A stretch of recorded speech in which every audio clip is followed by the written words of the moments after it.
أما بعد أعوذ بالله من الشيطان الرجيم بسم الله الرحمن الرحيم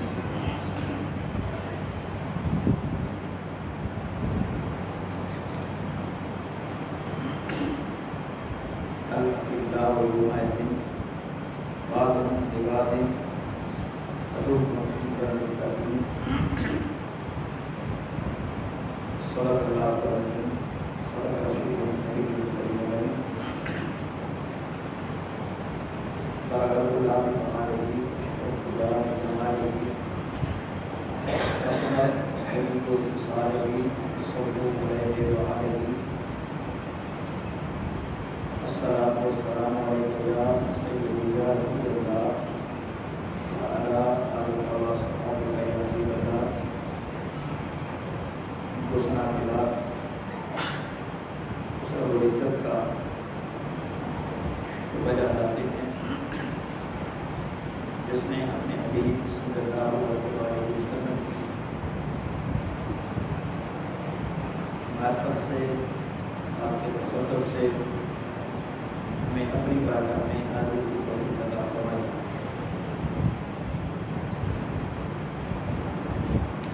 یہ مہینہ سفر کا مہینہ ہے اور سفر کا مہینہ منسوب ہے اللہ کے پسندیدہ بندوں سے، اس کو عام طور پر اولیاء کا مہینہ بھی کہا جاتا ہے، کیونکہ کثرت کے ساتھ اس مہینے میں اللہ کے پسندیدہ بندوں کے اور اللہ کے عرس مبارک ہوتے ہیں، اس مناسبت سے اس کو اولیاء کا مہینہ کہا جاتا ہے۔ میں نے چاہا کہ آج اس کی مناسبت سے اللہ کے برگزیدہ بندوں کا ذکر ہے۔ یہ ذکر اولیاء کرنا یہ بھی عبادت خدا ہے، بلکہ اللہ جل مجدہ قرآن میں خود اپنے ولیوں کا ذکر کرتا ہے، وہ اپنے نبیوں کا بھی ذکر کرتا ہے، وہ اپنے ولیوں کا بھی ذکر کرتا ہے۔ اللہ کے نبیوں کا اور اللہ کے ولیوں کا ذکر کرنا یہ خدا کی سنت ہے، اور یہ کرنے والے کو اس کا ثواب ملتا ہے، یہ عبادت خدا کہتی ہے۔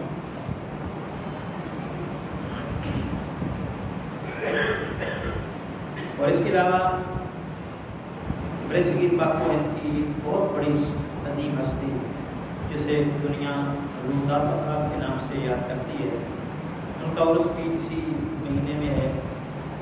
حضور اعلیٰ حضرت امام احمد رضا فاضل بریلوی رحمۃ اللہ تعالیٰ علیہ کا عرس بھی اسی مہینے میں ہے۔ ان لوگوں کے ذکر سے اور ان کی یاد سے ہم آج کا جمعہ آغاز کرتے ہیں اور دعا کرتے ہیں کہ اللہ اپنے برگزیدہ بندوں کے صدقے ہماری دنیا اور آخرت کو آسان فرمائے۔ قرآن مجید فرقان حمید کی جو آیت مقدسہ میں نے تلاوت کی ہے، یہ پارہ نمبر 25 سورہ زخرف آیت نمبر 67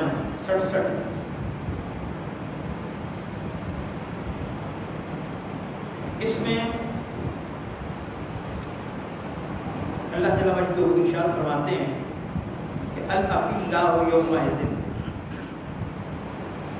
قیامت کے دن سارے دوست احباب، بعضهم لبعض، سارے دوست احباب، عدو ایک دوسرے کے دشمن ثابت ہوں۔ دنیا میں جتنا بھی کوئی گہرا دوست ہے وہ قیامت کے دن دشمن بنے گا، اس کے اندر سے احساس ختم ہو جائے گا، پیار ختم ہو جائے گا، وہ اپنے دوست کو پہچاننے سے انکار کر دے گا، وہ اپنے دوست کے کام نہیں آئے گا، جتنی بھی گہری دوستی کیوں نہ ہو۔ قرآن نے کہہ دیا سو اس پر کوئی بات ہی نہیں کر سکتا کہ یا الاخلاء یومئذ بعضهم لبعض عدو، اس دن سارے دوست دشمن بن جائیں گے، الا المتقین، مگر نیک لوگوں کی دوستی قیامت کے دن پھر بھی کام آئے گی۔ وہ دوستی جو مفاد کی خاطر دنیا میں نہیں کسی کے ساتھ، جو لالچ اور طمع کی بنا پر نہیں کسی کے ساتھ، خالصتاً اللہ کی وجہ سے دوستی ہے، اللہ کی محبت کی وجہ سے دوستی ہے، یہ دوستی کام آئے گی قیامت کے دن۔ یہ دوستی آسانیاں پیدا کرے گی، اور وہ اللہ کے نیک بندے قیامت کے دن اس دوستی کا بھرم رکھیں گے، وہ کام آئیں گے، وہ اللہ کی بارگاہ میں سفارش کریں گے، حتیٰ کہ حدیث پاک میں آتا ہے وہ اللہ کی بارگاہ میں جھگڑا کریں گے اپنے دوست کی خاطر، اور ان کو فائدہ پہنچائیں گے۔ تو قرآن نے کہہ دیا نا، کوئی ہر دوست دوسرے دوست کا دشمن ہوگا سوائے متقین کے، وہ دشمن نہیں ہوں گے، وہ اس دن احساس کریں گے، پیار کریں گے۔ وہ کیا نتیجہ نکلا؟ پھر ہمیں دنیا میں کوئی دوست تو ایسا بھی بنانا چاہیے نا جو اللہ کی خاطر ہو، کسی کے پاس تو بیٹھنا چاہیے اللہ کے لیے بھی، کسی کے ساتھ محبت اللہ کے لیے بھی ہونی چاہیے۔ دنیا کے دھندوں میں ہم مگن ہیں، مست ہیں، مادیت زیادہ دور ہے، ہم مادیت میں پھنستے جا رہے ہیں، لیکن کوئی وقت تو نکالنا چاہیے اللہ کے نیک بندوں کے لیے، ان کی صحبت میں بیٹھنے کے لیے، ان کا دیدار کرنے کے لیے، ان سے گفتگو کرنے کے لیے۔ میرے نبی مکرم نے فرمایا 3 صحبتیں اختیار کرو، اس کے علاوہ کوئی صحبت نہیں۔ 3 قسم کے لوگوں کے پاس بیٹھو، 3 قسم کے لوگوں سے دوستی بناؤ، ان کی صحبت اختیار کرو۔ کون سے؟ ایک وہ کہ جن کے پاس بیٹھنے سے اللہ یاد آ جائے، جن کے پاس بیٹھنے سے اللہ یاد آ جائے۔ دوسری دوستی کے قابل وہ لوگ ہیں کہ جن کے پاس بیٹھنے سے آخرت یاد آ جائے، ان سے محبت کرو۔ یہ محبت کا تعلق دل سے ہوتا ہے، یہ زبان سے نہیں ضروری ہوتی کہنا، دل سے احترام اور محبت ہوتا ہے۔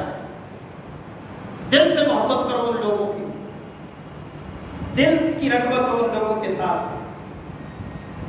اور پھر تیسری کیٹیگری ان لوگوں کی ہے جن کے پاس بیٹھنے سے علم کی کوئی بات مل جائے، علم مل جائے۔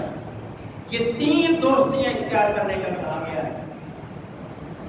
بچوں کو ان 3 قسم کی صحبتوں میں لے جانا چاہیے، ان 3 قسم کے لوگوں کی صحبت اختیار، ان 3 قسم کی محبت پیدا کرنی چاہیے بچوں کے دلوں میں اور اپنے دلوں میں۔ جن کے پاس بیٹھنے سے اللہ یاد آئے، جن کے پاس بیٹھنے سے آخرت یاد آئے، یہ یاد کر لینی چاہیے حدیث پاک، اور جن کے پاس بیٹھنے سے علم کی کوئی چیز مل جائے، اور زندگی انہی کے پیچھے وقف کر دینی چاہیے۔ یہ اللہ کے ولی کسی کی بھی آپ ہسٹری پڑھیں، تذکرہ اولیاء کی کتاب مل جاتی ہے جس میں اولیاء کے بہت زیادہ واقعات ہیں، اور 100-150 سے زیادہ اولیاء ہیں۔ ان کی حالات زندگی آپ پڑھیں تو آپ کو پتہ چلے گا کہ وہ ساری زندگی سفر کرتے رہے، اور وہ سفر معیشت کے لیے نہیں تھا، کاروبار کے لیے نہیں تھا، وہ سفر صرف نیک لوگوں کو تلاش کرنے کے لیے تھا۔ کوئی اگر بتا دیتا کہ فلاں جگہ پہ بڑے بزرگ آدمی ہیں، نیک آدمی ہیں، اللہ والے ہیں، تو وہ سینکڑوں میل سفر کر کے اس کی صحبت میں جا کر جسٹ بیٹھتے۔ یہ پچھلے جمعے پہ غالباً بیٹھنے کی بات ہوئی تھی، وہ نیک لوگوں کے پاس بیٹھ ہوئی حدیث پاک میں نے آپ کی گوش گزار کی۔ حدیث پاک میں آتا ہے جب قیامت کا دن ہوگا تو نیک لوگوں کی دوستی کام آنی ہے نا، تو کیسے کام آئے گی؟ وہ کیا کریں گے نیک لوگ؟ تو آقا علیہ السلام نے فرمایا کہ جب نیک لوگوں کو جنت کا پروانہ ملے گا اور جنت کی طرف جا رہے ہوں گے، تو جب جنت کے پاس سے گزریں گے تو کچھ لوگوں کو مشکل میں دیکھ کر رک جائیں گے، اور اللہ جل مجدہ کی بارگاہ میں کہیں گے باری تعالیٰ یہ ہمارے سنگتی تھے، ہمارے ساتھی تھے۔ اب الفاظ حدیث پاک کے کیا ہیں؟ فرمایا یصلون معنا، یہ ہمارے ساتھ نمازیں پڑھا کرتے تھے۔ چلیں یہ تو بات سمجھ میں آتی ہے کہ نیک کام کیا نیک لوگوں کے ساتھ، یصومون معنا، روزے رکھا کرتے تھے ہمارے ساتھ، یذکرون معنا، ذکر کرتے تھے ہمارے ساتھ بیٹھ کر۔ اب اگلی بات جو ہے اس کا عبادت کے ساتھ کوئی تعلق نہیں، وہ صرف بیٹھ گئے۔ یجلسون معنا، یہ ہمارے پاس بیٹھا کرتے تھے۔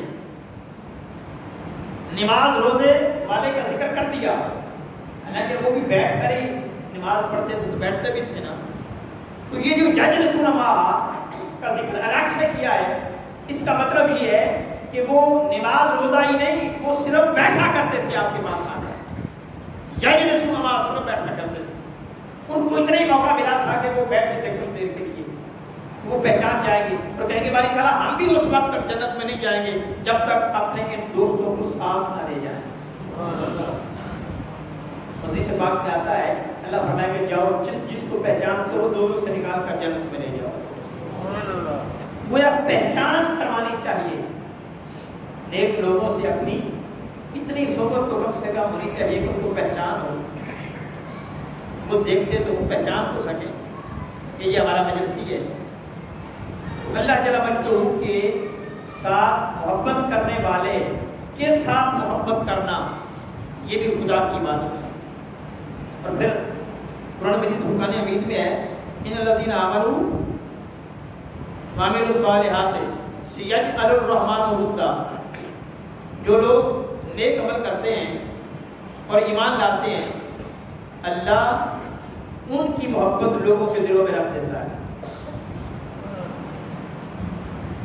اللہ ان کی محبت لوگوں کے دلوں میں رکھ دیتا ہے. گویا نیک لوگوں کی محبت اللہ اپنے عام بندوں کے دلوں میں ڈال دیتا ہے. یہ سورہ مریم پارہ نمبر 16 آیت نمبر 97. ان الذین آمنوا وعملوا الصالحات، جو نیک عمل کرتے ہیں، جو ایمان لاتے ہیں، نیک عمل کرتے ہیں، سیجعل الرحمن ودا، اللہ عام لوگوں کے دلوں میں ان کی محبت ڈال دیتا ہے. یہ جو نیک لوگوں سے پھر عام لوگ محبت کرتے ہیں، وہ پتہ چلا کہ یہ محبت ان کے دلوں میں ڈالی گئی ہے. یہ محبت کرتے نہیں، ان سے محبت کروائی جاتی ہے، ان سے محبت کروائی جاتی ہے. اور یہ خوش نصیبی ہے کہ جس کے دل میں اللہ کے بندوں کی محبت آ جائے نا، یہ خوش بختی ہے. جو اس کو بھی کچھ سمجھا گیا ہے تو اس کے دل میں محبت ڈالی ہے نا اللہ کے نہیں بندے، اس کو بھی چنا گیا ہے تو ڈالی ہے نا محبت. وہ عام بتا تو نہیں نا، ہر کسی کے دل میں نہیں ہوتی. یہ جو کہا کہ ہم اس کے دل میں محبت ڈال دیتے ہیں، کہ ہر کسی کے دل میں نہیں ڈالی جاتی. کسی ولی کی، کسی نیک بندے کی، کسی بزرگ کی، کسی عالم کی، سکالر کی محبت ہر کسی کے دل میں نہیں ڈالی جاتی، خاص لوگوں کے دلوں میں ڈالی جاتی ہے. اور جس کے دل میں ڈالی جاتی ہے، اس پر چناؤ ہوتا ہے، ڈالی جاتی ہے، وہ اپنے مقدر پر فخر کرے کہ میرے دل میں نیک بندے کی محبت ہے. اس بندے سے جو محبت ہے وہ دنیا کی خاطر تو ہے نہیں، مفاد اس میں نہیں ہے، اس میں لالچ نہیں، طمع نہیں. وہ جو محبت ہے وہ تو جسٹ اللہ کے لیے ہے نا. تو اللہ کے لیے کسی سے محبت کرنا یہ خدا کی عبادت کے عمل ہوتا ہے. اور حدیث پاک میں آتا ہے اللہ جل وعلا فرماتے ہیں، آقا علیہ السلام نے فرمایا کہ جب مجھے کسی سے محبت ہوتی ہے تو میں جبریل کو بلاتا ہوں اور فرماتا ہوں جبریل فلاں بندے سے مجھے محبت ہے تم بھی اس سے محبت کرو. تو جبریل بھی محبت کرنے لگ جاتا ہے. پھر اللہ فرماتا ہے سارے آسمان والوں کو بتا دو کہ فلاں بندے سے اللہ کو پیار ہو گیا ہے، فلاں بندے سے اللہ پیار کرتا ہے، جبریل بھی کرتا ہے، آسمان والوں تم بھی اس سے کرو. اور پھر اگلی بات اللہ فرماتا ہے فرشتوں سے کہو زمین پر اتر جائیں اور میرے بندوں کے دلوں میں یہ بات ڈال دیں کہ فلاں بندے سے اللہ محبت کرتا ہے، جبریل کرتا ہے، آسمانی مخلوق کرتی ہے، اے میرے بندوں تم بھی اس سے محبت کرو. تو وہ دنیا کے بندے بھی اس سے محبت کرنے لگ جاتے ہیں. گویا یہ فرشتے آ کر ڈالتے ہیں، اس کے دل میں القاء کرتے ہیں محبت، پھر محبت ہوتی ہے. ورنہ دور دراز کا رہنے والا آدمی اس سے کیسے پیار ہو سکتا ہے؟ تو نہ ملا ہو، نہ اس کو دیکھا ہو، نہ اس کے ساتھ کوئی مفاد وابستہ ہو، نہ علاقہ وابستہ ہو، نہ نسبی تعلق ہو، نہ قومیت کا تعلق ہو، کوئی بھی تعلق نہیں. ہزاروں میل وہ دور رہتا ہے، پھر بھی محبت دل میں آ گئی ہے. یہ کیا ہے؟ یہ آئی نہیں، یہ لائی گئی ہے، یہ ڈالی گئی ہے. فرمایا فرشتوں اتر جاؤ زمین پر، میرے بندوں کے دلوں میں میرے بندہ خاص کی محبت ڈال دو. یہ جو لوگ غوث غوث کے نعرے لگاتے ہیں، یہ جو داتا داتا صاحب کے راہ میں رکھتے ہیں، یہ خواجہ خواجہ کہتے ہیں، یہ بابا بابا کہتے ہیں، یہ دلوں میں محبت ڈالی گئی ہے تو کہتے ہیں نا. اور جس کے دل میں محبت ہے نا ان لوگوں کی، میں سمجھتا ہوں اس کو بھی سلام کرنا چاہیے۔ وہ بھی خدا کا بندہ ہے، خاص ہے، عام نہیں کوئی، کیونکہ عام نہیں رہتا نا پھر جب اس کے دل میں اللہ کی محبت، اللہ کے بندوں کی محبت آ جائے، وہ عام نہیں رہتا۔ فرمایا یہ دوستی کام آئے گی قیامت کے دن، الاخلاء یومئذ، اور پھر کہا جائے گا یا عباد لا خوف علیکم یوم ولا انتم تحزنون، اور ان سے فرمایا جائے گا اے میرے مقرب بندو، آج کے دن تم پر نہ کوئی خوف ہے نہ تمہیں کوئی غمزدہ ہونے کی ضرورت ہے۔ یہ جو نیک لوگ ہیں نا وہ اور ان سے محبت کرنے والے، ان سے کہا جائے گا یا عباد اے میرے بندو لا خوف علیکم اليوم، یعنی قیامت کے دن تمہارے لیے کوئی خوف نہیں، خوف زدہ نہ ہونا، بلا انتم تحزنون، اور نہ تمہیں غمزدہ کیا جائے گا۔ الذین آمنوا بآیاتنا وکانوا مسلمین، یہ وہ لوگ ہیں جو ہماری آیتوں پر ایمان لائے اور ہمارے فرما بردار رہے۔ اور پھر اللہ فرمائے گا ادخلوا الجنۃ انتم وازواجکم تحبرون، ادخلوا الجنۃ، میرے بندو تم جنت میں چلے جاؤ۔ اب یہ اگلی بات جو ہے کہ میں ابھی آج سے پہلے بھی اس پر سوچ رہا تھا، میری سمجھ میں جو آیا ہے وہ میں آپ سے شیئر کرتا ہوں، کسی اور سے بھی پوچھ لیجیے گا۔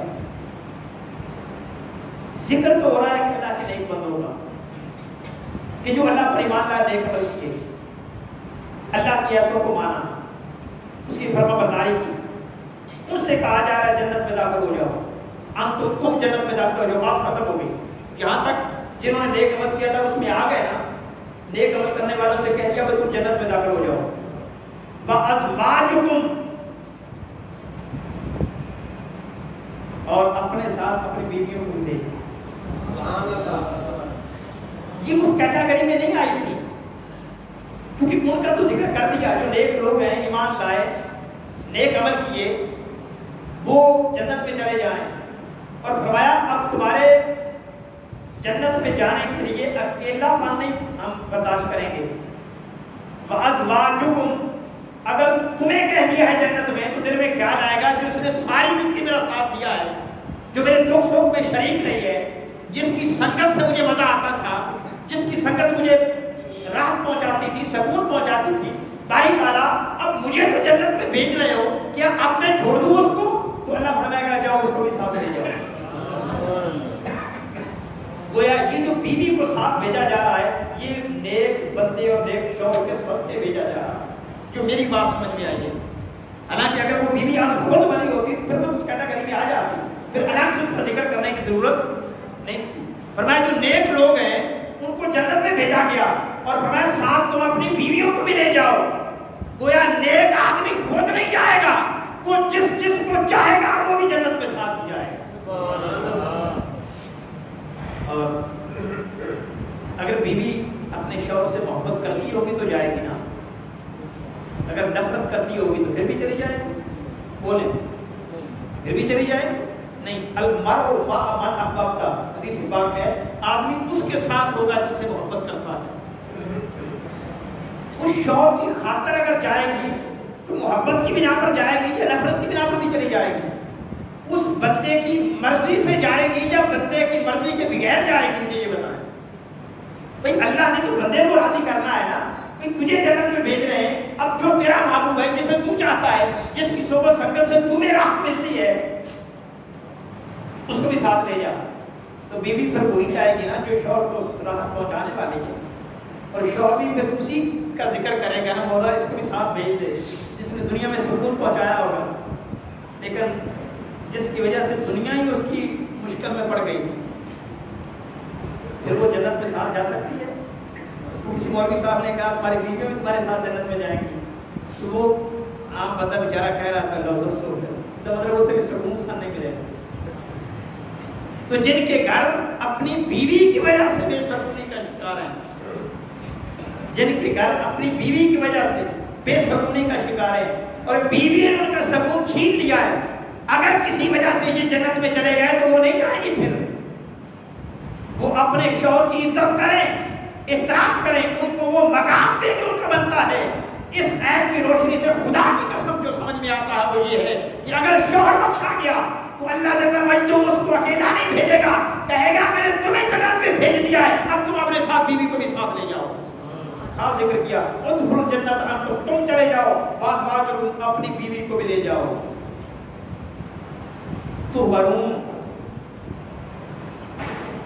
جنت کی نعمتوں راحتوں اور لذتوں کے ساتھ تمہاری تقریب کی جائے گی، تمہیں پروٹوکول دیا جائے گا، تمہیں عزت دی جائے گی۔ عورت کی وجہ سے دنیا میں بھی جنت ہے، اور عورت کی جنت مرد ہے آخرت کے لیے۔ یہ جو کہا نا کہ مرد کے قدموں، عورت کے ماں کے پاؤں کے نیچے جنت ہے، مرد کے ماں کے قدموں میں بندے کی جنت ہے، اولاد کی جنت ہے، تو عورت کی بھی جنت اپنے شوہر کے قدموں میں ہے۔ یاد رکھو، یہ قرآن نے کہہ دیا نا، شوہر سے کہا جائے گا جنت میں لے جاؤ بیوی کو، گویا بیوی اس قابل نہیں جنت میں جانے کی، یہ شوہر کے صدقے جا رہے ہیں۔ اور اگر شوہر کو عزت دے گی، احترام کرے گی، اس کو مقام دے گی جس کا حقدار ہے۔ میرے آقا نے فرمایا میں نے کثرت کے ساتھ تمہیں جہنم میں دیکھ رہا ہوں۔ حضور عورتوں کے ایک گروہ سے گزرے، عورتوں نے دیکھا تو حضور کے قریب آ گئی، آقا رک گئے، عیدگاہ کی طرف جا رہے تھے۔ میرے نبی مکرم نے ازرہ تفنن کہہ دیا، بات بھی کر دی، ان سے مزاح بھی ہو گیا۔ تو آقا نے فرمایا میں کثرت کے ساتھ ان کو جہنم میں دیکھ رہا ہوں۔ میں نے کہا یا رسول اللہ وہ کیسے؟ فرمایا تم ناشکری کرتی ہو اور اپنے شوہر کی نافرمانی کرتی ہو۔ ناشکری کا جملہ کیسا کہ اگر آج نہیں نہ کچھ ملا تو کہتے ہیں ساری عمر سکھ نہیں دیکھ جائے، یہ ناشکری ہے۔ یہ جملہ ناشکری ہے، اور اس جملے کی وجہ سے جہنم ملے گی، اس جملے کی وجہ سے۔ اور گناہ تو الگ ہیں، لیکن جو عورت یہ جملہ بولتی ہے نا، اس جملے کی وجہ سے جہنم ملے گی، آقا نے فرما دیا ہے، اور شوہر کی نافرمانی سے جہنم ملے گی۔ لہذا اس کا متضاد کیا ہے؟ شوہر کی فرما برداری سے جنت ملے گی، شوہر کی فرما برداری سے جنت ملے گی، قرآن نے بھی کہہ دیا۔ اور اگر قرآن اللہ اس دن اختیار دے دے، بھئی اپنی بیویوں کو لے جاؤ، لے جانا چاہتے ہو، تو جس سے ساری زندگی تنگ ہو اس کو لے جائے گا ساتھ، بولے اس کو ساتھ رکھے گا؟ کہ فیس بک پہ اس طرح کے مزاج نہیں ملتے آپ کو، وہ حقیقت میں ایک میسج ہوتے ہیں۔ وہ ایک فیس بک پہ تھا کہ وہ بیوی کہتی ہے مرد سے کہ آپ دعا کریں کہ ہم جنت میں اکٹھے ہوں، کہتا ہے کہ باری تعالیٰ جنت میں بھی ہم اکٹھے ہی، یعنی وہ پسند نہیں کرتا ہے کہ یہ دنیا کا اکٹھ بھی نیب کی بڑی بات ہے۔ ایسا ماحول نہیں پیدا ہونا چاہیے گھر میں جس وجہ سے آپ کو برباد ہو جائے۔ اسلام اس بارے میں پوچھے گا کیا کہ تو نے اپنے شوہر کو تکلیف دی تھی کہ خوش رکھا؟ شوہر سے بھی پوچھے گا اپنی بیوی کے حقوق پورے کیے تھے یا نہیں کیے؟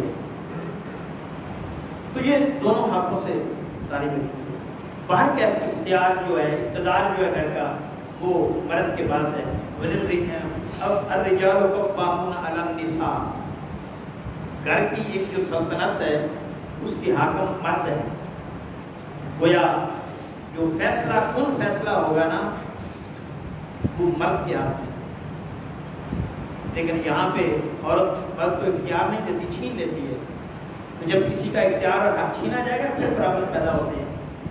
جن گھروں میں عورت مرد کو اختیار، فیصلے کا اختیار نہیں نہ دیتی، اس گھر میں سکون نہیں ہے۔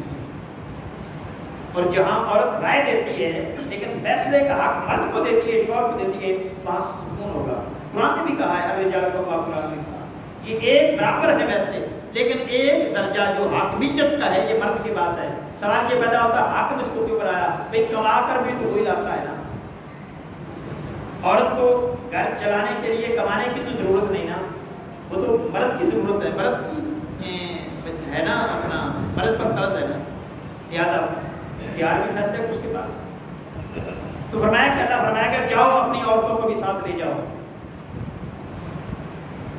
تو یہ قیامت کے دن اللہ کے نیک بندوں کی دوستی فائدہ پہنچائے گی۔ اور پھر اس کے بعد سورہ آل عمران ہے، اس میں بھی اللہ کے بندے کا ذکر ہوا، اور وہ حضرت مریم علیہ السلام۔ مریم علیہ السلام نبیہ نے ولیہ، اور یہاں اللہ جل مجدہ ان کا نام لے کر ان کا ذکر کیا، اور بڑی محبت کے ساتھ کیا، اور اس میں بے شمار میسج دیے، پیغامات دیے کہ اللہ کے ولیوں کا مقام کیا ہے، اور ان کے پاس جانا کیا اہمیت رکھتا ہے، صحبت میں بیٹھنا دین میں کس قدر کارگر ثابت ہے۔ حضرت مریم علیہ السلام کی والد ماجد تب انتقال کر گئے جب ابھی آپ پیدا بھی نہیں ہوئے، حضرت مریم علیہ السلام ابھی آپ پیدا بھی نہیں ہوئی تھی، والد کا انتقال ہو گیا، ماں کے پیٹ میں ہیں، ماں نے نظر مانی اللہ کی خاطر، کیا اللہ کی خاطر انہوں نے نظر مانی کہ باری تعالیٰ اس قالت امرأۃ عمران، جب عمران کی بیوی نے، کہ مریم علیہ السلام کی والد ہے، جب عمران کی بیوی نے کہا انی نذرت لک ما فی بطنی محررا، جو کچھ میرے پیٹ میں ہے میں اس کو تیرے دین کے لیے وقف کرتی ہوں، تیرے دین کے لیے وقف کرتی ہوں، تیرے دین کی خدمت کے لیے، تیرے دین کی نوکری کے لیے، تیرے دین کی عزت و سربلندی کے لیے وقف کرتی ہوں، تاکہ تیرا دین فروغ کرے، تیرا دین پھیلے، تیرا دین لوگوں تک پہنچے، یہ خدمت ہوتی ہے دین کی، اس کے لیے وقف کرتی ہوں، فتقبل منی، میرے مولا میری طرف سے اس کو قبول فرما، انک انت السمیع العلیم، بے شک تو سننے والا اور جاننے والا ہے، تو سننے والا اور جاننے والا ہے۔ یہ پارہ نمبر 3 ہے، رکوع نمبر 11 سے 2 آیتیں چھوڑ کر تیسری آیت شروع ہوتی ہے، سورہ آل عمران ہے، آیت نمبر 35، آپ اس کو گھر بھی جا کر پڑھیں۔ فلما بدأتھا، جب جو کچھ پیٹ میں تھا اس کا جنم ہو گیا، وہ مذکر نہیں تھا، مؤنث تھا، دل میں خیال یہ تھا کہ بیٹا ہوگا تو یہ اللہ کے دین کے لیے وقف ہوگا، یہ اللہ کے دین کی خدمت کر سکے گا۔ پھر جب بیٹی پیدا ہوئی تو آپ حیران ہوئی، پریشان بھی ہوئی، سو اس پریشانی کا اظہار بھی اللہ جل مجدہ سے کر دیا، جن الفاظ میں کہا قالت رب انی بدأتھا انثیٰ، ارے تعالیٰ یہ تو بچی پیدا ہوئی ہے۔ اس میں ایک شکوہ تھا نا کہ یہ کیسے خدمت کرے گی تیرے دین کی، اب آگے جواب سن کے قربان جائیں اس اللہ کی اس عظمت پر، واللہ اعلم بما بدأت، اب آگے اللہ فرماتے ہیں کہ ہاں واللہ اعلم بما بدأت، حالانکہ اللہ خوب جانتا ہے جو پیدا ہوا ہے۔ مریم علیہ السلام کی والدہ نے کہا باری تعالیٰ یہ تو بچی پیدا ہوئی ہے، حالانکہ اللہ کو پتا تھا۔ اب آگے کیا، وَلَيْسَ الذَّكَرُ كَالْأُنثَىٰ، فرمایا گیا اس بچی جیسا کوئی بچہ بھی نہیں ہوگا، یہ بچی عام نہیں ہے، اس لڑکی جیسا کوئی لڑکا بھی نہیں ہوگا۔ وَإِنِّي سَمَّيْتُهَا مَرْيَمَ، اور میں نے اس کا نام مریم رکھ دیا ہے،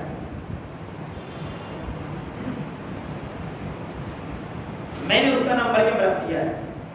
مریم کہتے ہیں عبادت کرنے والی کو، مریم کا معنی ہی عبادت کرنے والا، تو یہ خاص نام رکھا گیا، ہم نے اس کا نام مریم رکھ دیا۔ وَإِنِّي أُعِيذُ بِهَا وَذُرِّيَّتَهَا مِنَ الشَّيْطَانِ الرَّجِيمِ، اور بے شک میں اس کو اور اس کی اولاد کو شیطان مردود کے شر سے تیری پناہ میں دیتی ہوں۔ مریم کی والدہ کہتی ہے میں نے اس کا نام مریم رکھ دیا اور مولا اس کو تیری پناہ میں دیتی ہوں۔ فَتَقَبَّلَهَا رَبُّهَا، سو اس کے رب نے اس مریم کو قبول فرما لیا۔ وَأَنبَتَهَا نَبَاتًا حَسَنًا، اور اسے اچھی پرورش کے ساتھ پروان چڑھایا۔ وَكَفَّلَهَا زَكَرِيَّا، اور اس کو زکریا علیہ السلام کی کفالت میں دیا۔ یہ زکریا علیہ السلام یحییٰ علیہ السلام کے والد ماجد، یہ اللہ کے برگزیدہ بندے نبی ہیں، ان کی پرورش میں دیا، ان کی نگرانی میں کفالت میں دیا۔ اب مریم علیہ السلام کے لیے الگ کمرہ مختص کر دیا گیا تھا، اس میں رہتی تھی، اسی میں عبادت کرتی تھی۔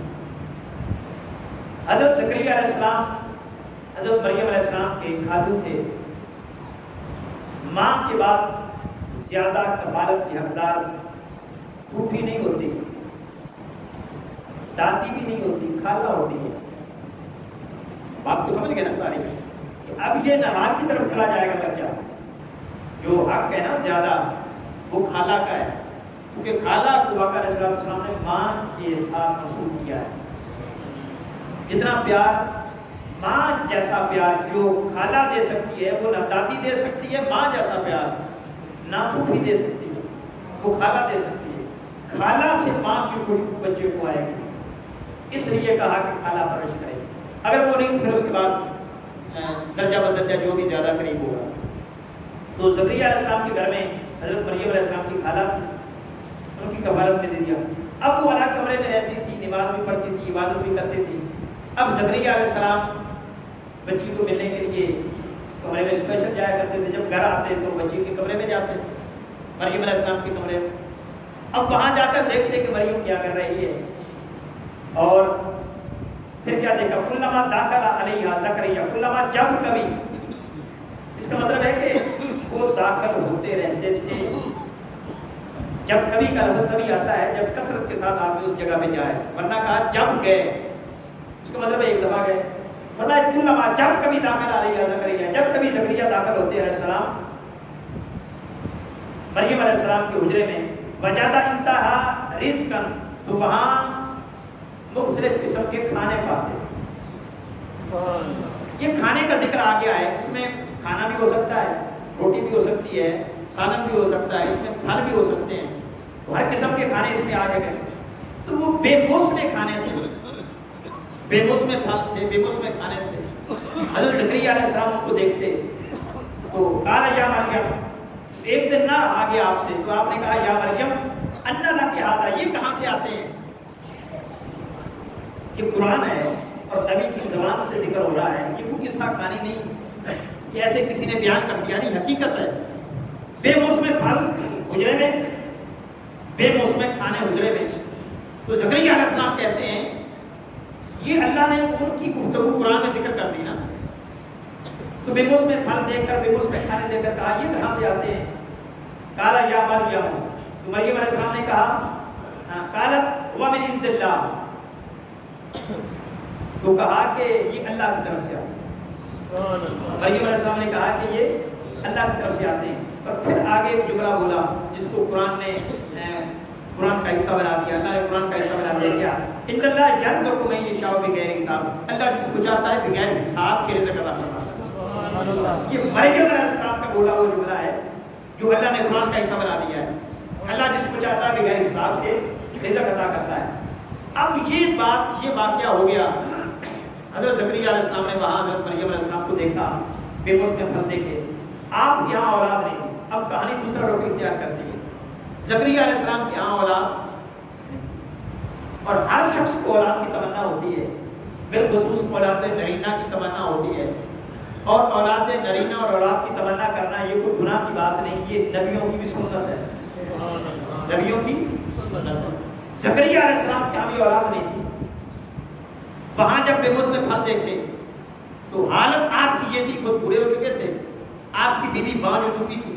بانجھ اسے کہتے ہیں کہ جس کو نیکسٹ اولاد جو پیدا نہ کر سکے، یہ جب ماہواری خون بند ہو جاتا ہے پھر اس کے بعد اولاد کے چانس ختم ہو جاتے ہیں، اس کو بانجھ پن کہتے ہیں، اور وہ ایک خاص ایج کی بات ہوتی ہے، 50-45 سال کے بعد عام عورتوں کو، اور پہلے بھی اگر کسی بیماری کی وجہ سے وہ خون رک جائے پھر بھی بچہ پیدا نہیں ہوتا۔ تو بانجھ پن ہو گئی تھی بیوی بھی، آپ بھی بوڑھے ہو چکے تھے، تو دل میں سوچا کرتے تھے یہ کیسے ہو سکتی ہے، لیکن اس چیز نے تحرک پیدا کیا کہ یہ جو بے موسم پھل اور بے موسم کھانے اللہ دے سکتا ہے، تو اللہ مجھے بے موسم اولاد بھی تو دے سکتا ہے، اس کی بارگاہ میں تو کسی چیز کی کمی نہیں ہے نا، وہ دے سکتا ہے۔ اس چیز نے دل میں تحرک پیدا کیا، ایک تحریک اٹھی دل کے اندر، اور یہ تحریک دعا میں بدل گئی۔ زکریا علیہ السلام نے دعا مانگی، دعا زکریا ربہ، زکریا علیہ السلام نے اپنے رب سے دعا مانگ لی، قال رب هب لي من لدنك ذرية طيبة، باری تعالیٰ مجھے بھی نیک اولاد عطا فرما، انك سمیع الدعاء، تو دعا کو سننے والا ہے۔ فنادته الملائکۃ وهو قائم یصلی فی المحراب، ابھی آپ دعا کر ہی رہے تھے، اسی حجرے میں ابھی دعا مانگ ہی رہے تھے، اللہ نے کہا فرشتوں جاؤ میرے زکریا کو بشارت دو۔ مولا کیا فرمایا؟ اس کو کہو ان اللہ یبشرک بیحییٰ، اللہ تمہیں بیٹے یحییٰ کی خوشخبری سناتا ہے۔ ایسے فوری دعا قبول ہوتی ہے، بیٹے یحییٰ کی بشارت دیتا ہے اللہ، تمہیں بشارت دیتا ہے بکلمۃ من اللہ، وہ اللہ کی طرف سے خاص کلمہ ہوگا، وسیداً، وہ بیٹا معمولی نہیں ہوگا، وہ سردار ہوگا، وحصوراً، عورتوں سے رغبت رکھنے والا نہیں ہوگا، ونبیًّا، وہ نبی ہوگا، من الصالحین، اور اللہ اس کو اپنے خاص بندوں میں شامل رکھے گا۔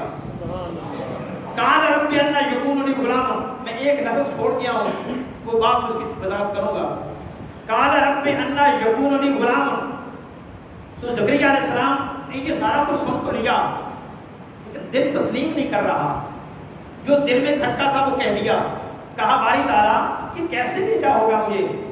آپ نے تو نام تک بتا دیا ہے بیٹے کا، ابھی کوئی چانس نہیں، میں بوڑھا ہوں، میری بیوی بان، اس کا ذکر کر دیا۔ اللہ یکون لی غلام، باری تعالیٰ یہ کیسے ہوگا، میں تو بوڑھا ہوں، وقت بلغنی الکبر وامرأتی عاقر، میں بوڑھا ہوں، میری بیوی بانج ہے، یہ بیٹا کیسے ہوگا؟ قال کذالک اللہ یفعل ما یشاء، اللہ نے فرمایا یہ اسی طرح ہوگا جو اللہ چاہے گا، جو اللہ چاہتا ہے پھر ہو جاتا ہے، جو اللہ چاہتا ہے ہو جاتا ہے۔ اب یہ بیٹا بن گیا دعا کی وجہ سے، حالانکہ پہلے بھی تو ہو سکتا تھا، دعا کی وجہ سے بیٹا ملا نا۔ اب سوال یہ ہے کہ دعا مانگی کہاں؟ ہمارے اندر یہ پرابلم اور یہ جھگڑا ہے کہ تم اللہ کے نیک بندوں سے جا کر دعا کیوں کرواتے ہو؟ یہ شرک ہے، اللہ تو ہر جگہ پہ سنتا ہے، اللہ تو ہر جگہ پہ سنتا ہے، تم وہاں جا کر کیوں دعا کرواتے ہو؟ یہ بڑی غلط ہے۔ یہ آپ کو بتا رہی میں وہاں دیکھتا ہوں، ٹائم کا بھی اندازہ لگاتا ہوں کہ ہو گیا۔ چلیں بس آخری بات، تو سوال یہ ہوتا ہے کہ یہ جھگڑا ہے کہ بھائی اللہ کے بندوں کے پاس جا کر دعا کیوں مانگتے ہو؟ وہ تو کہتا ہے نحن اقرب الیہ من حبل الورید، میں بندے کی شاخ سے بھی زیادہ قریب ہوں، اجیب دعوت الداع اذا دعان، مجھے پکارنے والا جب بھی پکارتا ہے اس کی پکار کو سنتا ہوں۔ تو ان بندوں کے پاس، نیک بندوں کے پاس جا کر دعا مانگنا کہاں سے آ گیا؟ لہٰذا یہ شرک ہے۔ وہ کہہ دیتے ہیں یہ بدعت ہے، شرک ہے، یہ خدا کا غضب اپنے اوپر لانے کی مترادف ہے، یہ خدا کو ناراض کرنے کی مترادف ہے۔ بھئی یہ اگر شرک ہوتا، یہ بدعت ہوتی، تو زکریا علیہ السلام وہاں جا کر ایک تحرک لیتے کہ بے موس میں کھالیں، بے موس کی اولاد ہو سکتی ہے، لہٰذا واپس آتے، مسجد جاتے، وہاں جا کر دعا مانگتے، گھر جا کر کمرے میں دعا مانگتے، پہرگاہ میں جا کر دعا مانگتے، تنہائی میں مانگتے، رات کے پچھلے پہر مقبول وقت میں مانگتے، کسی اور وقت کا انتخاب کرتے، خاص جگہ کا انتخاب کرتے۔ زکریا علیہ السلام نے نہیں کیا ایسا۔ ہنالک دعا زکریا، قرآن نے کہا زکریا نے وہی دعا کی جہاں مریم تھی، وہی دعا کی جہاں مریم تھی۔ اور مریم علیہ السلام اللہ کی نبیہ نہیں ہے، اللہ کی ولیہ ہے۔ نبی نے اللہ کے ولی کے پاس کھڑے ہو کر جو دعا کی ہے یہ ثابت کر دیا کہ ولیوں کے پاس دعا کرنا شرک نہیں، نبیوں کی سنت ہے، نبیوں کی سنت ہے۔ اور اگر آپ کہیں کہ یہ تو معمولی بات تھی، کر لی سو وہی کر لی، الگ کر لے، تو یہ کیا معنی رکھتا ہے؟ بھئی اگر الگ کر لی وہی کر لی، اگر کوئی خاص فرق نہ پڑتا پھر اللہ ایت کا ذکر یہاں سے کرتا، دعا زکریا ربہ، وہ جو سب کچھ دیکھ لیا تھا نا، ذکر یہاں سے ہوتا، دعا زکریا ربہ، زکریا نے رب سے دعا کی، ہنالک وہاں کی، یہ ذکر کرنے کی ضرورت ہی نہیں تھی۔ وہاں کرنے اور نہ کرنے میں فرق نہ پڑنا ہوتا، اور فرق نہ پڑتا اور کوئی آگے اللہ بحثت کروے نہ کرنا چاہتا، ہنالک لگایا کیوں؟ صرف کہہ دیا جاتا کہ اللہ کے بندے نے دعا کی، کوئی سوچتا گھر میں آ کر کی ہے، جگہ کا تعین نہیں، مسلح پہ کی ہے، جگہ کا تعین نہیں، غار میں کی ہے، جگہ کا تعین نہیں۔ اللہ نے جگہ کا تعین کر کے اللہ نے اپنی مریم کی مقام کو اجاگر کر دیا، اور مریم ولیہ ہے، مریم ولیہ کے صدقے سے آنے والی ولیوں کے مقام کو واضح کر دیا کہ ان ولیوں کو معمولی نہ سمجھا کرو، ان کے پاس جا کر دعا کرنا نبی کی سنت ہوتا ہے۔ اور یہاں پہ ایک مغالطہ نہ آ جائے ذہنوں میں، مت سمجھے کہ یہ نبی کا مقام کم ہو گیا، جو ولی کی بارگاہ میں دعا کی، بھئی نبی کا مقام ولی سے کم نہیں ہو سکتا، وہ نبی بلند ہے۔ یہ جو خاص اس جگہ پہ دعا کروائی جا رہی ہے، یہ مقام کی بات نہیں، کم بڑے ہونے کی بات نہیں۔ نبی کا کام اپنے لیے نہیں ہوتا، نبی کی زندگی اوروں کے لیے اسوہ دے رہی ہوتی ہے، نمونہ دے رہی ہوتی ہے۔ زکریا علیہ السلام سے جو دعا کروائی وہاں، یہ نمونہ دینا تھا آنے والوں کو، ایک جھگڑے کا خاتمہ کرنا تھا، لوگوں کے ذہنوں کو کلیئر کرنا تھا کہ ولیوں کی صحبت میں جانا اور ان کے پاس جا کر خدا سے دعا مانگنا یہ شرک و بدعت نہیں، یہ نبی سے کروا کر بتا دیا کہ یہ شریعت ہے اور نبیوں کی سنت ہے۔